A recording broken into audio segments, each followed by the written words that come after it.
안녕하십니까. 통신이론 이론 강의를 시작하도록 하겠습니다. 통신이론은 첫 번째 신호 및 시스템 분야가 있습니다. 두 번째는 아날로그 변복조, 세 번째는 디지털 변복조, 그리고 랜덤 변수와 랜덤 과정, 즉 다시 얘기해서 확률 통계 영역이 되겠습니다. 그리고 정보이론과 부호화, 정보이론과 부호화는 사실 디지털 변복조 부분에 해당되지만 별도로 생각하셔야 되겠습니다. 그리고 이동통신, 무선통신, 데이터통신, 영상통신 이렇게 나눠서 생각을 하시면 되겠습니다. 2012년에 시행했던 7급 시험 문제를 보더라도 랜덤 변수와 랜덤 과정에서 약 4문제 정도 출제되었었죠. 지금 말씀드린 분야 중에서 가장 많이 출제되고 꾸준히 출제되는 영역이다 이렇게 보시면 되겠습니다. 그리고 전체적으로 봤을 때 신호 및 시스템 영역에서도 두 문제 이상, 아날로그 변복제에서도 두 문제 이상, 디지털 변복제에서도 두 문제 이상, 그리고 무선 통신과 이동통신, 데이터통신, 영상통신에서도 두 문제 이상이 출제된다. 전체적으로 지금 말씀드린 분야에서 골고루 출제된다라고 보시면 되겠습니다. 그 중에서도 조금이라도 더 나오는 분야는 랜덤 변수와 랜덤 과정, 즉 다시 해서 확률 통계를 다루는 분야가 된다라고 생각하시면 됩니다. 왜냐하면 통신이라고 하는 게 확률 통계를 빼놓고는 설명할 길이 없기 때문에 그렇게 되겠죠. 그래서 이 부분을 집중적으로 공부하셔야 되겠습니다. 그럼 먼저 1장 신호 및 신호의 해석, 즉 다시 여러분 교재에서는 신호 및 신호의 해석 이와 같이 있는데 일반적으로는 대부분의 통신이론 책에서는 신호 및 시스템 이와 같이 나와 있습니다. 그래서 신호와 시스템을 해석하는 방법 이거에 대해서 공부하도록 하겠습니다. 먼저 통신이론에서 통신에 대해서 생각을 해보도록 하겠습니다. 통신이라고 하는 것은 정보를 주고받는 것, 이것을 통신이라고 합니다. 정보를 주고받는다. 이때 주고받는 것에 있어서 어떤 매개체가 존재하면 그것을 통신이라고 얘기를 합니다.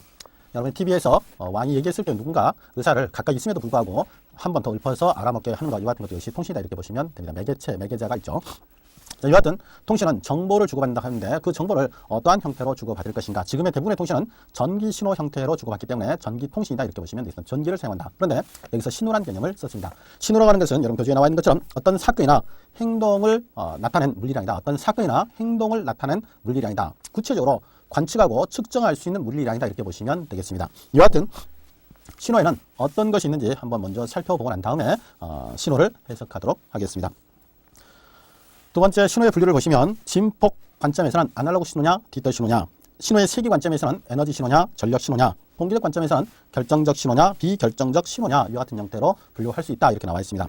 결정적 신호는 다시 주기적 신호냐 비주기적 신호냐 이렇게 분류를 하고요. 그 다음에 비결정적 신호, 즉 다시 여기서 랜덤 신호라고 얘기하는데 랜덤 신호라고 하는 것은 정상적 랜덤 과정과 비정상적 랜덤 과정으로 나눌 수 있다 이렇게 분류를 해놨습니다. 사실은 신호가 정보를 신호 형태로 바꿔서 전송하는 과정에 있어서 굉장히 중요한 것은 바로 전력입니다. 에너지다. 이 전력 에너지 관점에서 봤을 경우에 전력 에너지가 0이 되면 신호는 죽었다고 볼 수 있습니다. 신호가 죽었기 때문에 정보를 전송할 수 없다라는 것을 생각하면 전력 측면이 굉장히 중요하다 이렇게 보셔야 되겠습니다. 자, 그럼 먼저 신호를 공부하는 데 있어서 먼저 3. 랜덤 신호와 결정 신호라고 되어 있습니다. 랜덤 신호와 결정 신호. 그러니까 제1절 신호와 시스템 02 신호의 분류에서 신호의 분류에서 쭉 나와 있는데 1번 에너지 신호와 전력 신호, 2번 주기적 신호와 비주기적 신호, 3번 랜덤 신호와 결정 신호 위와 같이 나와 있는데 여기에서 먼저 랜덤 신호와 결정 신호를 먼저 살펴보도록 하겠습니다. 그러면 3 랜덤 신호와 결정 신호에서 먼저 결정 신호를 살펴보도록 하겠습니다. 결정 신호라고 하는 것은 어떤 신호의 파형을, 어떤 신호에 대해서 어떤 신호를 나타내는 방법은 두 가지가 있습니다. 여러분 눈에 보여주는데 그림으로 보여주는 방법이 있고 그 다음에 수식을 이용해서 보여주는 방법이 있습니다. 그래서 신호를 보여주는 데 있어서 그림으로 보여주면 그것을 웨이브라고 얘기합니다. 웨이브 파. 그 다음에 수식으로 보여주면 펑션, 함수라고 얘기를 합니다. 이때 이와 같은 그림이 됐건 펑션, 함수가 됐건 시간 변수에 의해서 표현할 수 있는 것, 이것을 결정 신호라고 합니다. 즉 다시 얘기해서 그림으로 그렸을 경우에 가로축이 시간 t가 되면 이와 같은 시간 t로 표현할 수 있으면 그때는 무엇이랄까요? 결정 신호를 한다 이렇게 보시면 되겠습니다. 그 다음에 함수로 표현한 데 있어서 y는 3t 이와 같은 형태로 t라는 변수를 이용해서 표현할 수 있으면 이것을 결정 신호를 한다. 결정 신호라고 하는 것은 바로 뭐냐면 왜 결정이냐? 미래값을 예측할 수 있다 그래서 결정 신호를 합니다. 미래값을 결정할 수 있다는 뜻이 되겠죠. 예를 들어서 y는 3t다 이렇게 표현하면 t가 앞으로 만초 후의 값을 계산하면 3 곱하기 만 하면 앞으로 만초 후의 값은 3만이구나 이렇게 예측할 수 있기 때문에 이것을 결정 신호를 한다 이렇게 보시면 되겠습니다. 자, 그런데 이 결정 신호만을 가지고 다뤄주면 좋은데 결정 신호만 가지고 다룰 수가 없습니다. 통신은 바로 항상 외부적인 요소에 의해서 불규칙성이 추가가 됩니다. 불규칙성이 추가가 되기 때문에 불규칙성이 추가된다면 결과적으로 해서 미래값을 예측할 수가 없다. 미래값을 예측할 수 없기 때문에 이 신호를 비결정적 신호라고 얘기를 합니다.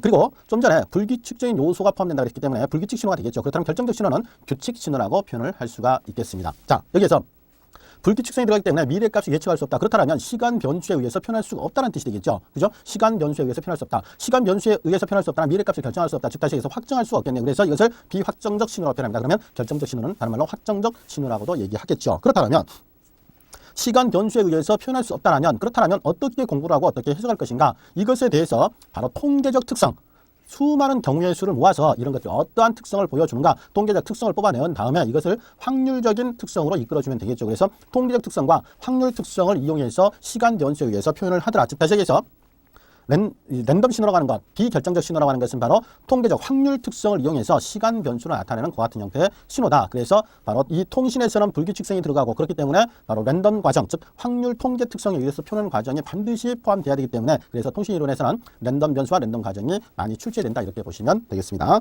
그래서 통계적 특성에 의해서 표현된다라는 측면이 되겠고요. 랜덤 신호 또는 불규칙 신호, 비결정적 신호, 비확정적 신호 이와 같이 표현하시면 되겠습니다. 그런데 이와 같은 통계적 특성이 어떤 통계적 특성이 있는데 이 통계적 특성이 시간천이 시간에 따른 어떤 지연 또는 전진, 시간에 따른 지연 전진 특성에 의해서 그 통계적 특성이 변할 수도 있고 변하지 않을 수도 있겠죠. 그죠? 그래서 통계적 특성이 시간천에 의해서 변하면 이것은 비정상적 랜덤 과정 이렇게 표현합니다. 그다음에 통계적 특성이 시간천에 의해서 변동되지 않으면 이것은 무엇이냐면 정상적 랜덤 과정이라고 표현합니다. 랜덤 변수는 이와 같이 정상적이냐 비정상적이냐 이렇게 구별해서 다룰 수도 있다. 정상 과정이라고 하는 것은 통계적 특성이 시간천에 의해서 변하지 않는다. 비정상 과정이라고 하는 것은 통계적 특성이 시간천에 의해서 변한다. 이렇게 보시면 되겠습니다. 그래서 우리가 랜덤 과정과 랜덤 변수를 공부하는 데 있어서 주로 많이 공부하는 게 이제 정상 과정을 가정을 하고 공부를 하게 됩니다.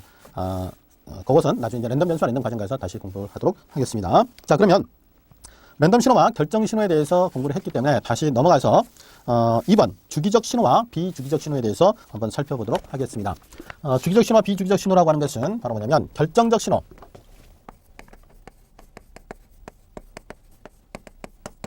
결정적 신호 중에서 주기적 신호와 비주기적 신호 이 두 가지로 나눠주게 됩니다. 주기적 신호와 비주기적 신호 이렇게 나눠진다.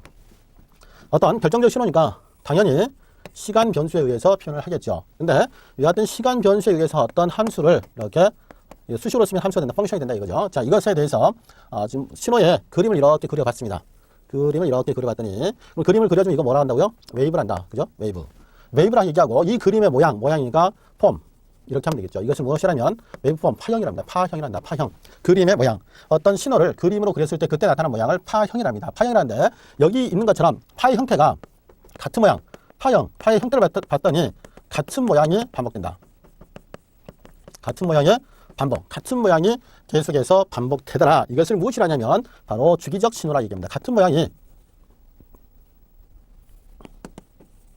주기적 신호라고 한다. 같은 모양이 반복되면 주기적 신호, 반복되지 않으면 비주기적 신호 이렇게 표현합니다. 같은 모양이 반복되면 주기적 신호, 비주기적 신호 이렇게 표현합니다. 자, 송신기 신호를 보내는 장치, 이것을 우리는 송신기랍니다. 신호를 보내는 장치를 송신기라는데 송신기에서는 일단 송신기에서 신호를 먼저 발생시키겠죠. 이것을 발진기랍니다. 송신기 안에는 신호를 발생시키는 발진기가 있습니다. 이 발진기에서 만들어지는 신호는 바로 결정적 신호가 됩니다. 결정적 신호가 된다. 그 다음에 여기서 발생돼서 송신기를 통과해서 송신기로부터 쭉 나가서 어디까지 갈까요? 수신기까지 가겠죠. 송신기 내부 그리고 송신기 바깥쪽에서 여기서 무엇이 첨가되냐면 불규칙성이 첨가됩니다. 불규칙성이 첨가된다. 이와 같은 불규칙성이 첨가되면 그것은 바로 어떤 신호가 될까요? 그렇게 되면 얘는 랜덤 신호가 되겠죠. 그죠? 그래서 우리가 일단은 공부하는 데 있어서는 먼저 무엇에 대해서 공부를 하게 되냐면 이걸 공부할 겁니다. 결정적 신호를 주로 공부를 하게 된다. 결정적 신호를 공부하게 되는데 이때 결정적 신호 중에서도 어떤 거? 바로 발진기에서 발생하는 것은 바로 주기적 신호가 발생하기 때문에 우리는 신호를 일단 기본적으로 결정적 신호고 주기적 신호다 이렇게 가정을 하고 해석을 출발을 할 겁니다. 그런 다음에 불규칙성이 추가되면 이 불규칙적인 요소를 제거하면 원래의 결정적 주기적 신호로 돌아오겠죠. 그죠? 그래서 이 요소를 제거하기 위해서는 이 과정을 확실히 알아야지만이 제거가 되겠죠. 그래서 이 과정을 공부할 것이다 이렇게 보시면 되겠습니다. 이때 이와 같은 시간 영역에서 이렇게 해서 같은 모양이 이렇게 반복되죠. 그러면 이때 같은 모양이 반복될 때 시작점에서 끝나는 지점까지의 시간차가 존재하겠죠. 그죠? T1에서 T0를 뺀 이 시간차를 우리는 라지 T라 해서 피리어드 주기라고 표현합니다. 피리어드 주기라고 한다. 주기. 같은 모양이 반복되는데 이때 반복될 때의 시작되는 시간에서부터 끝나는 시점까지 이때 이 시간차를 뭐라 그래? 주기라고 표현한다. 그래서 결정 주기적 신호라고 하는 것은 이와 같은 형태의 주기, 요한한, 이 값은 주기는 요한한 값을 가지고 있다. 주기는 요한한 값을 가지고 있는 이와 같은 형태의 신호를 주기적 신호로 한다. 이렇게 기억을 하시면 되겠습니다. 그러면 비주기적 신호라고 하는 것은 어떤 뜻이 될까요? 같은 모양이 반복되지 않는다. 이렇게 보시면 되겠죠. 그죠? 그 다음에 주기가 요한한 값이 아니다. 이렇게 보시면 되겠습니다. 비주기적 신호라고 하는 것은 비주기적 신호라고 하는 것은 어떤 거예요? 같은 모양이 반복되지 않는다. 그 다음에 주기가 유한한 값이 아니다. 주기가 유한한 값이 아니니까 첫 번째 경우는 주기가 유한의 반대는 뭘까요? 무한대 이런 경우가 되겠죠. 주기가 유한한 값이 아니다. 주기가 유한한 값이 아니다라고 하는 것은 무한대의 값을 갖는다 이런 뜻이 되겠고요. 유한한 값을 가진다라고 하는 것은 주기가 존재한다는 뜻이니까 그 존재한다는 거에 반대면 존재하지 않는다 이런 뜻이니까 주기가 0이다 이렇게 되겠죠. 비주기적 신호는 주기가 무한대이거나 주기가 아예 없는 이와 같은 형태의 신호를 비주기적 신호라 한다 이렇게 보시면 되겠습니다. 그래서 우리가 신호를 해석하는 과정에서는 풀이의 시리즈하고 풀이의 트랜스폼 이 두 가지를 가지고 공부를 합니다. 두 가지를 가지고 공부를 하는데 풀이의 시리즈는 주기적 신호를 가지고 주기적 신호는 풀이의 시리즈 가지고 해석하고요. 풀이의 트랜스폼은 비주기적 신호를 가지고 해석을 한다 이렇게 보시면 되겠습니다. 주기적 신호는 풀이의 시리즈를 가지고 해석을 하고 비주기적 신호는 풀이의 트랜스폼을 가지고 해석을 한다. 그래서 지금 1장에서는 바로 이것을 주로 공부를 하게 될 겁니다. 그 다음에 랜덤 신호가에서는 여러분 교재에서 아마 5장인 것 같은데 5장에서 공부를 한다 이렇게 보시면 되겠네요. 자, 그러면 이제 우리가 이제 기본적으로 시간 변수에 의해서 표현할 수 있느냐? 물론 이제 표현할 수 있으면 결정 신호, 표현할 수 없으면 비결정 신호. 그런데 통계적 특성에 의해서 바로 뭐냐면 비결정 신호도 통계 특성에 의해서 시간 변수로 표현할 수 있다는 것을 공부를 했고요. 그 다음에 결정적 신호 같은 경우는 주기적 신호가 있고 비주기적 신호가 있다. 어떤 신호를 그림으로 표현했을 때 바로 뭐냐면 똑같은 모양이 반복되면 같은 파형이 반복되면 주기적 신호, 그렇지 않으면 비주기적 신호라 한다. 여기까지 공부를 했습니다. 자, 앞으로 여러분 교재에서 FT라고 표현된 것은 펑션이라는 뜻입니다. 그리고 수업 시간에는 ST를 많이 쓰게 될 겁니다. ST라고 하는 것은 우리가 통신이라고 하는 건 정보를 전송한다. 뭐를 전송해요? 정보를 주고받는 것이다. 근데 이 정보를 뭐의 형태? 신호의 형태로 바꿔서 전송을 하기 때문에 신호 시그널이죠. 그래서 ST 또는 신호를 시그널이니까 함수로 어떤 함수로 표현하면 펑션이니까 FT와 같은 형태로 표현할 건데 FT 또는 ST를 많이 쓰게 될 겁니다. 그래서 이것을 잘 기억하고 계셨다가 어떤 의미인지 알아두시면 좋겠습니다. 어쨌건 이 경우에 있어서 굉장히 중요한 게 바로 에너지가 되겠습니다. 에너지. 신호가 가지는 에너지다. 이 에너지를 시간 개념으로 취급한 게 바로 뭐냐면 전력입니다. 어떤 단위 시간 동안의 에너지가 바로 전력입니다. 순간적인 에너지. 갑시다 이렇게 보시면 되는데 어쨌건 에너지 형태로 취급할 거냐 전력 형태로 취급할 거냐 이것을 구별해야 되는 게 바로 여러분 교재에서 1. 에너지 신호와 전력 신호 이런 형태로 표현이 됩니다. 여러분이 전력이라고 하는 것은 뭐냐면 전력이라고 하는 것은 P로 P죠. P는 VI 이것은 I제곱 R 이것은 R분의 B의 제곱 이 같은 형태로 표현이 됐죠. 그죠? 그런데 여기에서 지금 이 경우 전류와 전압으로 표현했을 때 바로 뭐가 들어가냐면 저항이 들어갑니다. 저항이 들어가는데 이 저항값이 달라지면 전력이 달라지죠. 그래서 저항을 통일하려고 합니다. 저항을 통일하겠다. 저항을 통일한다고 하는 것은 기준값을 가지고 항상 통일한다는 것은 기준값을 가지고 표현한다. 기준값이라고 하는 것은 단위값입니다. 단위값을 의미합니다. 단위라고 하는 것은 크기가 1인 값이다. 크기가 1인 값이니까 R이 1옴일 때의 값을 나타나 저항의 단위가 옴이죠. 그거의 크기 얼마? 1일 때의 값을 가지고 표현하겠다. 이와 같은 형태로 표현하는 것은 항상 정교화시켰다, 규준화시켰다 이렇게 표현합니다. 정교화시켰다, 규준화시켰다. 그래서 정교화, 전력, 정교화 전력이라는 개념을 사용합니다. 정교화 전력이라고 하는 것은 단위 저항 1옴에서 소비하는 전력이다 이렇게 보시면 되겠습니다. 그래서 P는 I제곱, B제곱 이와 같이 되죠. 그죠? 즉 다시 얘기해서 이 정교화 전력이라고 하는 것은 바로 뭐냐면 신호가 전류의 형태로 표현되건 전압의 형태로 표현되건 전력이라고 하는 것은 신호의 제곱에 해당이 된다. 이렇게 보시면 돼요. 신호의 제곱에 해당이 된다. 그죠? 신호의 제곱에 해당이 된다. 이렇게 보시면 되겠습니다. 신호의 제곱이니까 항상 어떤 거의 제곱이라고 하는 것은 그거의 크기의 제곱이다. 이렇게 보시면 됩니다. 그래서 항상 우리가 전류와 전력을 표현하면 전류로 표현하건 전압으로 표현하건 간의 제곱이죠. 제곱이라고 하는 것은 결과적으로 전력이라고 하는 것은 신호의 제곱 형태로 전류와 전력은 신호의 제곱 형태로 표현하면 된다. 이렇게 보시면 되겠습니다. 그 다음에 자, 이와 같이 되니까 전력이라고 하는 개념이 단위 시간당의 에너지니까 전력이라고 하는 것은 어떻게 구하는 거냐면 에너지를 시간에 대해서 미분했다. 그죠? 그러니까 정확하게 표현하면 미분한다는 것은 변동량이라는 얘기죠. PT는 ET를 에너지를 여기에서 에너지입니다. 여러분 에너지. 그러니까 여러분 교재에서는 이걸 전압이라고 했죠. 그러니까 전압이니까 이렇게 합시다. 에너지를 WT, 워크, 일을 할 수 있는 것이다. 라고 보면 이것을 어떻게 했어요? 시간에 대해서 미분한 것이 바로 뭐냐면 전력이다. 따라서 에너지는 어떻게 될까요? 따라서 에너지 워크 1이라고 하는 것은 바로 뭐냐면 인티그랄 신호를 어떻게 해요? 신호를 제곱해서 적분하면 되겠죠. 신호를 제곱해서 적분하면 된다. 그죠? 신호를 제곱해서 적분하면 이게 신호의 제곱이 뭐예요? 전력을. 그러니까 이것도 역시 뭐예요? 전기와 에너지가 되겠죠. 전기와 에너지 뭐가 없어요? 바로 뭐냐면 저항이 없기 때문에 전기와 에너지다 이렇게 보시면 되겠습니다. 전기와 에너지다. 그래서 에너지라고 하는 개념은 시간 영역에서 어떻게 한다? 시간 영역에서 이와 같은 형태로 시간 영역에서 신호를 제곱해서 적분하면 된다 이렇게 보시면 되겠습니다. 그죠? 이와 같은 형태로 살펴보자. 자, 그러면 우리가 어떤 하나의 주기를 가지고 있다면 어떻게 하면 될까요? 에너지를. 그죠? 주기를 가지고 있는 경우. 주기를 가지고 있는데 한 주기에 대해서만 살펴보는 게 아니고 모든 주기의 전체 결을 살펴봐야 되겠죠. 그래서 우리가 일반적으로 에너지라고 하는 것은 리미트 t가 무한대로 갈 때. 근데 주기를 어디로 보낸다? 무한대로 보낸다. 그러면 주기가 있다는 뜻이 되고, 그러면 요거 같은 경우에 있어서 인티그랄 마이너스 t에서부터 플러스 t까지, 그죠? st의 크기의 제곱, 이와 같은 형태로 표현하면 모든 영역에서의 값을 다 계산할 수 있는 이런 형태가 되겠죠. 그죠? 그래서 얘 같은 경우에 있어서는 마이너스 무한대에서부터 플러스 무한대까지 이와 같은 형태로 표현할 수가 있다. 그죠? 그래서 에너지는 이와 같은 형태로 표현할 수 있습니다.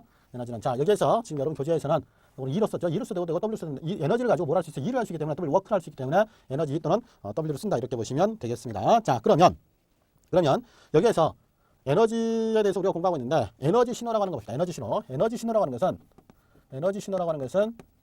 에너지 그러니까 여기서 이제 W 에너지가 유한한 값을 가지고 있을 때, 유한한 값을 가지고 있으면 에너지 신호라고 표현합니다. 에너지가 유한한 값이다.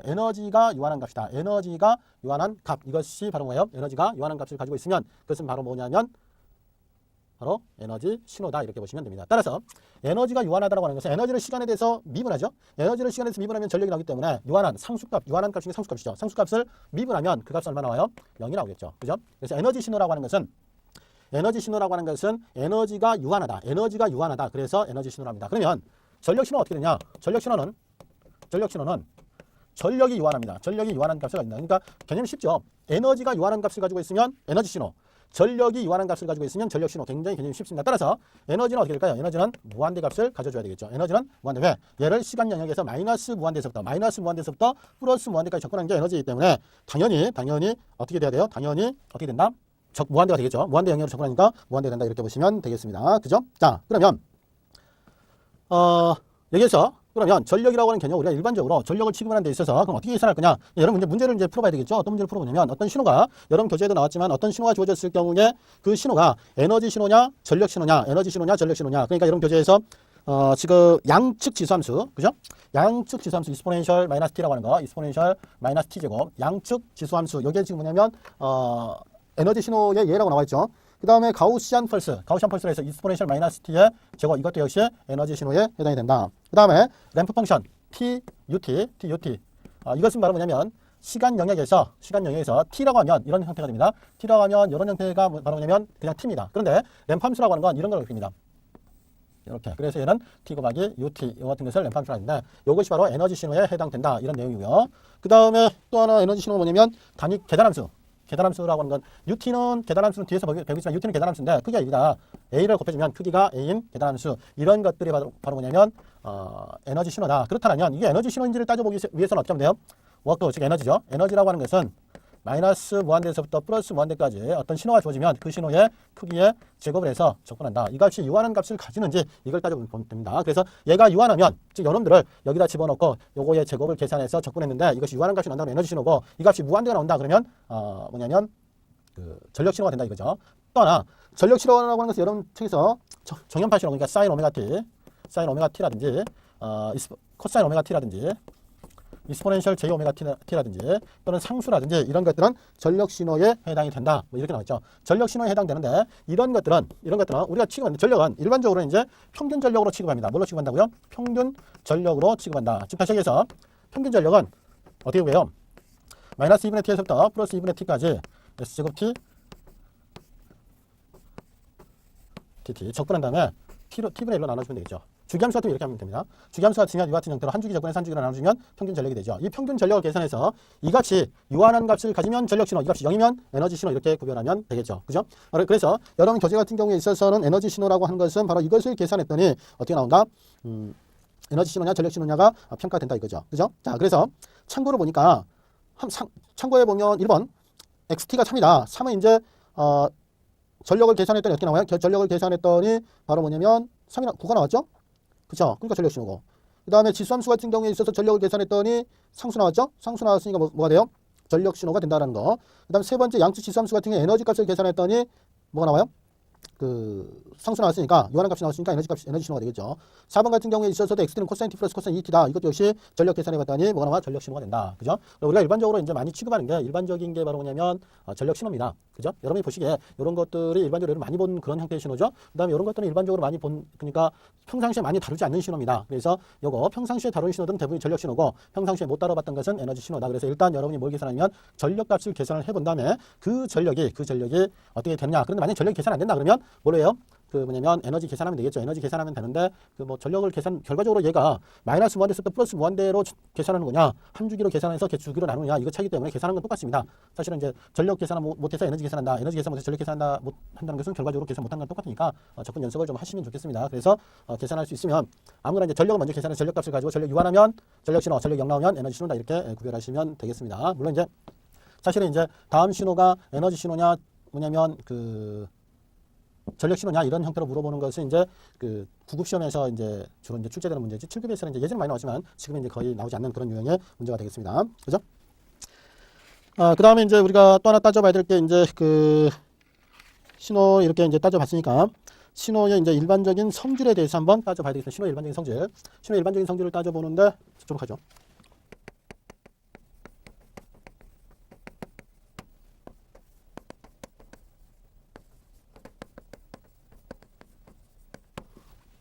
원래 신호가 이제 ST가 있는데 ST 플러스 마이너스 A다 이렇게 하면 여기서 이제 A는 뭐냐면 0보다 큰 양수입니다. 그러면 ST 플러스 A, ST 마이너스 A 위와 같이 했을 경우에 A는 플러스 A를 했다라고 하는 것은 A만큼 레벨업입니다. 레벨업이다. 즉 다시 얘기해서 신호의 평균치가 올라갔다 이렇게 보시면 되고 마이너스 A 하면 레벨 다운이 되겠습니다. 레벨 다운이다. 이런 것은 뭐 시험에 안 나오지만 시험에 안 나오는데 이것이 신호를 해석하는 데 있어서 굉장히 중요한 내용이기 때문에 보는 겁니다.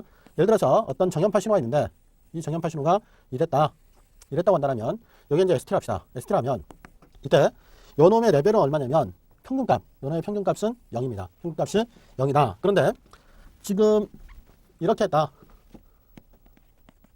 지금 요것이 지금 A라는 얘기예요. A다. 그러면 얘가 이렇게 바뀌었다. 요거는 이제 ST 플러스 A가 돼서 레벨업이죠. 요만큼 올라간 거예요. 그 다음에 역시 요 크기가 A다 라고 한다면 요런 신호는 바로 뭐냐면 ST 마이너스 A가 돼서 레벨 다운이다. 평균이 내려갔다 이렇게 보시면 되겠습니다. 요 두 번째 신호의 좌우 이동 이것은 결과적으로 바로 뭐냐면 시간 천이 특성을 나타낸다. 시간 천이 특성을 나타낸다 이렇게 보시면 되겠습니다. 그래서 ST가 있었을 경우에 ST 플러스 T0 플러스 마이너스 T0로 요하시면 시간 영역에서 어떤 변동이 이거죠. 여기서 T0는 이제 시간이니까 당연히 양수겠죠. 그래서 이거 같은 경우에 예를 들면 이런 신호가 있었는데 지금 뭐냐면 이런 형태의 신호였다. 이게 이제 ST라 합시다. ST라 했을 때 여기가 이제 요놈은 이제 0점에서부터 시작했다면 이렇게 해서 이렇게 이제 여기서 시작점, 여기가 끝점 이렇게 되겠죠. 이런 형태의 신호가 있었을 경우에 시작점이 이렇게 갈 수도 있겠죠. 여기서부터 시작했을 수도 있겠죠. 그래서 이제 이런 형태로 가는 그죠. 그러니까 시작점이 이렇게 해서 어떻게 됐어요? 마이너스 T자로가 됐죠. 그죠. 이 과거 시점, 여기가 현재 시점이라면 ST라는 신호는 현재 시점에서 출발했다면 S, T 플러스 T0 요 신호는 과거 시점에서 출발합니다. 그러니까 왜 T 플러스 T0냐면 이미 과거에 출발했기 때문에 현재 시점에 왔을 때 요만큼 시간이 어떻게 해요? 더 흘러간 거죠. 그죠? 얘는 이 신호는 요놈에 비해서 시간이 어떻게 해요? 과거에 시작했기 때문에 이 신호의 소요 시간은 어떻게 해요? T0만큼 더 추가를 해줘야 된다. T0만큼 추가를 해줘야 된다. 그런데 요런 형태의 신호는 미래 특정 시점, 미래 T라는 시점에서 시작하죠. 그죠? 아직 시작 안 했어요. 그죠? 그러니까 요놈의 시간은 여기서부터 했지만 실제 요만큼 놀았죠. 그죠? 요만큼 놀았어요. 그러니까 전체 시간에서 어떻게 돼? S, T만 T0 시간 측면에서 빼줘야 돼요. 그죠? 요만큼 놀았으니까. 얘는 더 했고, 요놈은 놀았죠. 일을 했다 치면 ST라는 신호는 현재 시점에서부터 일을 시작했고, 얘는 과거 시점에서 일을 시작했고, 요놈은 어떻게 해요? S, T-T0 미래 시점에서 일을 시작했기 때문에 일한 시간은 T0만큼 빼야 되겠죠. 요놈은 T0만큼 일한 시간을 더해줘야 된다. 이렇게 받아들이시면 됩니다. 그래서 시점이 지금 어떻게 됐냐면 얘 같은 경우는 앞서갔죠. 그래서 오늘 말하면 전진이라고 합니다.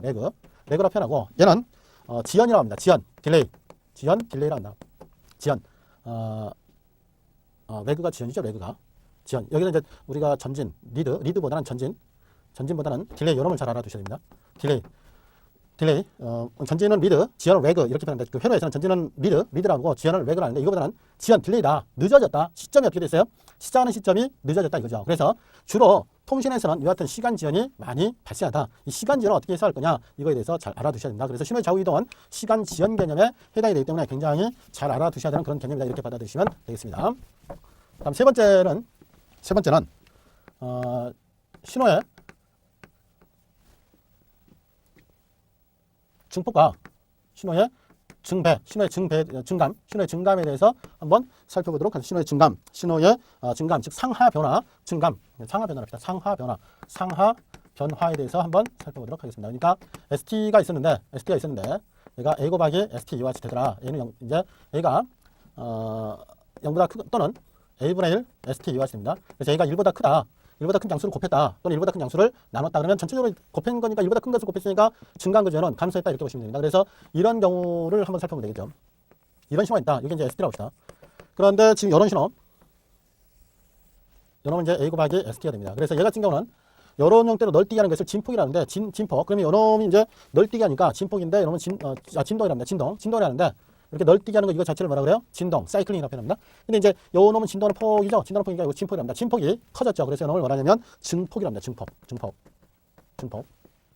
그 다음에 요 놈은 진동하는 폭이 작아졌죠. 그래서 요 놈은 A분의 1 ST. 그래서 요 놈을 뭐라 하냐면 간폭이랍니다. 간폭. 그래서 우리가 이제 그 증폭에 대해서 굉장히 잘 알아야 되죠. 그죠? 왜냐하면 신호를 주고받는 데 있어서 중요한 건 신호가 살아야 되니까 보낼 때 좀 키워서 보내줘야 되고, 받을 때도 키워서 받아야죠. 증폭이 필요하더라, 이렇게 보시면 되겠고요. 그 다음에 이제 네 번째로는 신호의 좌우 변화, 이런 거에서 시간 영역입니다. 시간 영역에서 좌우 변화니까 ST가 SAT 또는 SA분의 T, 여기서는 1보다 크거나 같다. 그러니까 얘 같은 경우에 있어서는 뭐냐면 이런 신호가 있었는데 이런 신호가 되는 거예요. 이렇게 된다. 이렇게 되면 얘 같은 경우는 주기가 더, 여기에 한 주기였는데 이렇게 한 주기가 더 짧아진 거죠. 이렇게 SAT. 주기가 짧아진 것은 얘는 주파수가 늘어나는 것은 얘는 압축이라고 그래요. 압축이라는데 얘는 뭐냐면 체배가 되죠. 체배라고 하는 것은 뭐냐면 뭐예요? 체배는 여러분 이제 공부를 하시다 보면 그 주파수를 늘려주는 것이다. 이거에 대해서 이제 알아두셔야 되는데, 이게 바로 주파수 체배에 해당됩니다. 압축. 그 다음에 이제 오히려 이런 경우가 있어요. 이렇게 하면 요것은 바로 뭐냐면 SA분의 T 이렇게 돼서 신장이라죠. 신장인데 분주죠. 그러니까 여러분이 이제 뭐냐면 전자회로나 디지털 공학을 공부하면 분주회로, 플립플롭을 이용한, 그죠? 레지스터를 사용하게 되면 분주회로를 구형할 수 있는데, 그때 이제 요거 주파수가 감소하는 거, 그죠? 그래서 이것을 이제 분주회로 이와 같이 표현합니다. 사실은 이제 신호의 좌우 변화 이러면 이제 좌우로 시간 영역에서 압축, 신장 이와 같은 형태로 이제 표현하고, 압축은 주파수 체배, 신장은 분주 이와 같이 표현하는데, 여러분 이제 나중에 보면 실질적으로 압축 신장은 어디서 주로 많이 쓰냐면 여기서 씁니다. 여기서 써서 요렇게 하는 걸 신장, 요렇게 하는 걸 압축, 이렇게 표현합니다. 특히 이제 양자화 과정에서 얘가 압축, 얘가 신장, 얘는 뭐예요? 얘가 신장, 얘가 압축. 그래서 두 개 다 하면 송신단에서 신장을 했으면, 그죠? 신장을 했으면 수신단에서는 압축을 해야 되겠죠. 그죠? 반대로. 그다음에 송신단에서 압축을 했으면 수신단은 신장하는, 그래서 두 개의 송수신 같은 장치에 이루어지면 두 개 다 하니까 압신이다, 이렇게 표현하는데, 우리가 이제 일반적으로는 이제 요놈을 압신 이렇게 표현하는데, 사실은 원래는 이제 압신이 주파수 체배와 주파수 분주 개념에서 사용된 것이다, 이렇게 보시면 됩니다. 그래서 요런 개념들을 굉장히 잘 알아두셔야지만이 해석하는데 무리가 없습니다. 다음에 다섯 번째로 이제 굉장히 중요한 내용이 뭐냐면 대칭관계를 잘 알아두셔야 됩니다. 대칭관계를 보시면 지금 뭐냐면 지금 이런 신호가 있습니다. 이런 신호가 있는데 요거는 뭘까요? 요놈은 요 수평축을 기준으로 해서 뒤집어 놓은 거죠. 그죠? 그럼 얘가 뭐냐면 얘가 ST라면 요놈은 뭐 한 거예요? 마이너스 ST 이와 같이 한 거죠. 그죠? 수평축을 중심으로 해서 수직 방향으로 대칭시킨 수직 대칭이에요. 수평축을 기준으로 해서 수직 방향으로 보였어요. 대칭을 시켰다, 이렇게 보시면 됩니다. 그죠? 자, 이런 경우다. 그 다음에 요거는 뭘까요? 요놈은 뭐 이제 요거의 연장선으로 바라볼 수도 있겠지만 이제 하나하나 놓고 분석을 하는 겁니다. 요놈은 뭐냐면 수직축을 중심으로 해서 접으면 요거 되죠. 그죠? 요놈이 바로 뭐냐면 수평대칭이다. 그래서 요놈은 바로 뭐냐면 요놈은 전체 신호의 크기 방향이고, 요놈은 이제 변수 방향이죠. 그래서 S-T입니다. S-T 변수 방향으로 대칭을 시킨 것이다. 요놈 전체 크기 방향, 여기 바깥쪽이 크기죠. 신호의 크기를 나타내는 건데, 크기 방향이니까 크기 쪽에다가 마이너스, 요놈은 이제 변수 방향으로 대칭을 시켰다. 그래서 변수 쪽에 마이너스를 붙이면 됩니다. 그 다음에 요놈 어떻게 될까요? 요놈은 이제 이런 거 두 줄로 이렇게 펴는 거. 얘 같은 경우에 있어서는 이렇게 보죠. 이렇게 뒤집은 다음에 이렇게 뒤집으면, 즉 수평 방향으로 뒤집고 수직 방향으로 뒤집으면 되죠. 또는 수직 방향으로 먼저 뒤집고 수평 방향으로 뒤집어 되고 나오죠. 그죠? 이것은 바로 뭐냐면 원점 대칭을 시킨 겁니다. 뭘 시킨 거냐면 원점 대칭을 시킨 거예요. 뭐 시킨 거예요? 원점 대칭을 시킨 것이다. 원점 대칭을 시켰기 때문에 얘 같은 경우는 이렇게 둘 다 뒤집었죠. 그죠? 이렇게 둘 다 뒤집었으니까 크기 방향으로도 마이너스 쳐줘야 되고 변수 방향으로도 마이너스 쳐줘야 되겠다. 그래서 얘가 원점 대칭 이렇게 변한다. 그래서 대칭은 잘 알아두셔야 됩니다. 이쪽 변수 방향, 이 가로축이 변수죠. 변수 방향으로 대칭을 시켰으면 변수 쪽에다 마이너스 붙여야 되고요.